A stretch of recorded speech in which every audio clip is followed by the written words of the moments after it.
Dating me, find a better life.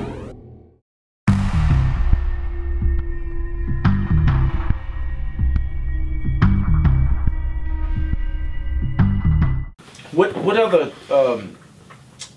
info you might have on someone that maybe want to get into this industry? Because there's a lot of young kids out there in school that want to get into this craft. What message you would have for them? Without a doubt, I always encourage young kids that are in high school and grade school to come by the office and spend time. That's really key. For me, I was able to spend time with Dr. Kalinsky in the West Ashley office, spend time with him in the summers. I went to different places like Atlanta and spent time with some of the top people in our industry in podiatry.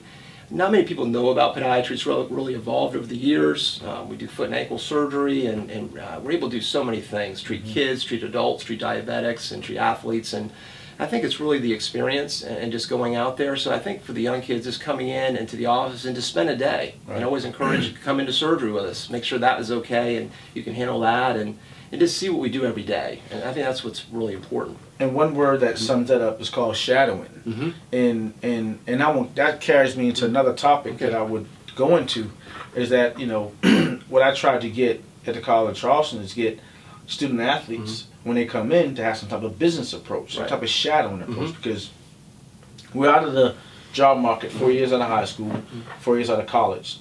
So if we don't get a contract out of professional contract out of college, then we got out of the job market 8 to 10 years.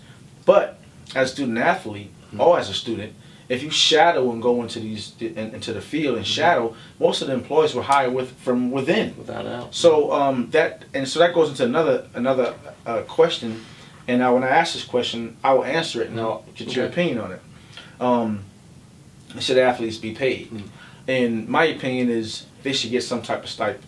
And Coach Crest and I talked about it, and his opinion was that they should get paid, but they should keep it as the amateur level, meaning that athletes should get paid. My thing is that, again, energy output from a student and an athlete. You want a student athlete to put out two different outputs and no compensation.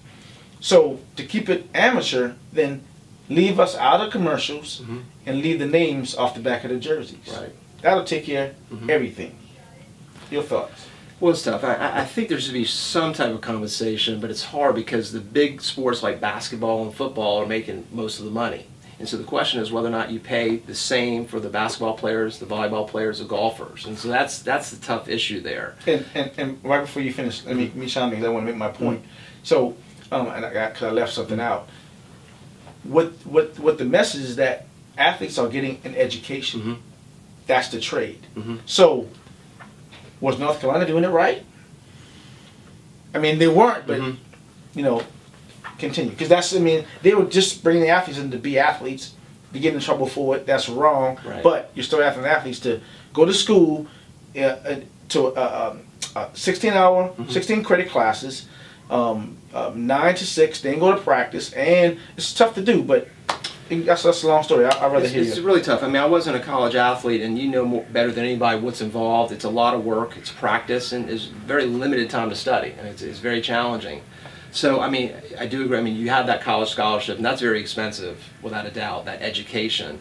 But I think in some way, whether it's mentoring or some type of scholarship fund to help the people that can't afford basic things, such as, you know, you have the meals at school, but maybe you're not able to afford meals on the weekend. Or, well, we gotta get our own way to the institution, right? Get our own way back.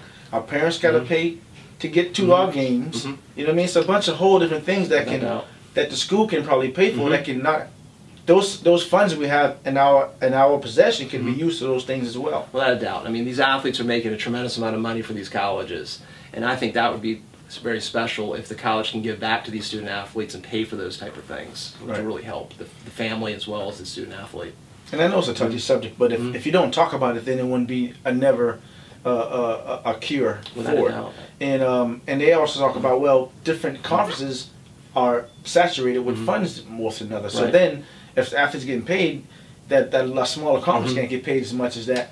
So it is a catch-22, and I, you know, being a former student athlete now in business with student athletes, I can kind of see both sides. But I still favor the side of a student athlete. And I think Northwestern, don't quote me, had a nice setup that when an athlete graduates, then a stipend will be released to them. Maybe something that can last them for 2 years while they get on. And that's a great program. That's a good idea to think about. Definitely.